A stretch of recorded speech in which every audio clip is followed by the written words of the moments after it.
Jɛkulu bɛ yen n'o tɔgɔ ko semasi n'ale kɔni ka baara ɲɛsinnen don Imam Mamudu Diko ale ka kuntilennaw o lafasali ma olu ye sɛbɛnfura bɔ k'a jira k'a fɔ kalafili nata min n'o bɛna kɛ juin kalo tile 18 ka ɲɛsin sariya sunba ma ko olu fɛla tɛ bi Yusuf Jawara n'ale ni kulu ɲɛmaa ye an ka ale lamɛn ka tɛmɛ semasi ye communiqué caman kɛ mun na u y'a ɲini jamana ɲɛmaa fɛ k'a ye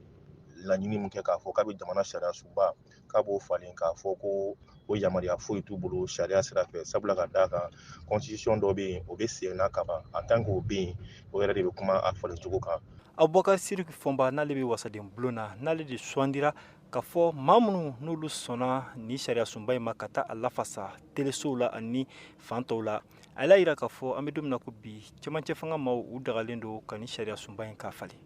Nin fɛn bɛ k'a fɔ k'anw yamaralen tɛ ka nin kɛ ko an tɛ légitimité t'an na ko foyi mais anw yɛrɛ minnu ye wasadenw ye fɔlɔ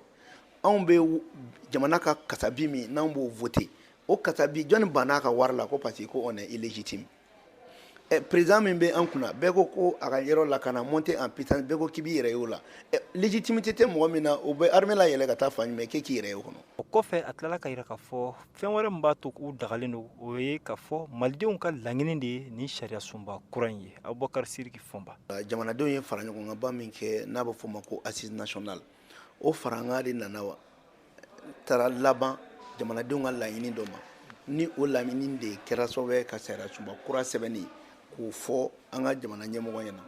donc jamanakuntigi ma dɔwɛrɛ kɛ jamanadenw bɛnna min kan a y'o ta k'o kumakanw fara ɲɔgɔn kan k'o kɛ sariya sunba ye. Semasi mɔgɔw u kɔni u ye gafe min bɔ ka jira k'a fɔ k'u ma sɔn ni kalafili ko in ma ani ni sariya sunba ko in ma u tilala ka jira k'a fɔ ko sariya sɔsɔ dɔw kɔni bɛ sen na sabula campagne bɛ dayɛlɛ bi juin kalo tile 2 nka sanni bi cɛ mun kɔni ye maa minnu n'olu sɔnnen ni sariya sunba in ma olu ye baara daminɛ a mɛnna. semasi y'i jɔ fo campagne ka dayɛlɛ de ka sɔrɔ ka communiqué in bila an y'o kɛ ka da kun jumɛn kan sabula ka d'a kan semasi ka communiqué yɛrɛ kɔnɔna la an y'a fɔ k'a fɔ ko jamana ɲɛmɔgɔw u bɛ ka sariya sɔsɔ sabula ka d'a kan campagne ma dayɛlɛ u wulila ka don mali fan bɛɛ ka taa fan bɛɛ k'a fɔ mɔgɔw ye ko mɔgɔw ka vote kɛ u ye donc semasi ko o ma ɲi k'o ma daga.